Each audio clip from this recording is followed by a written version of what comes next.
ফলের রাজা আম, আর আমের এই সিজনে বিভিন্ন ধরনের রেসিপি বানিয়ে খাবো না সেটা কি হয়? আজকে আমি 100 গ্রাম গোবিন্দভোগ চাল আর কিছু আমন্ড বাদাম ভিজিয়ে পেস্ট করে নিয়েছি, আর দুটো আমের পাল্পও পেস্ট করে নিয়েছি।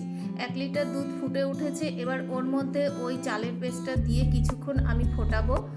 তারপর এবার দিয়ে দেবো ওই আমের পাল্প, ওটাকেও কিছুক্ষণ আমি ফুটিয়ে 2-3 মিনিট। চালটা একটু গলে গেছে, এবার দিয়ে দেব বাড়ি তৈরি করে রাখা আম পাঁপড়ের কিছু টুকরো। সব মিলিয়ে আমি ঠান্ডা করতে দিয়েছি।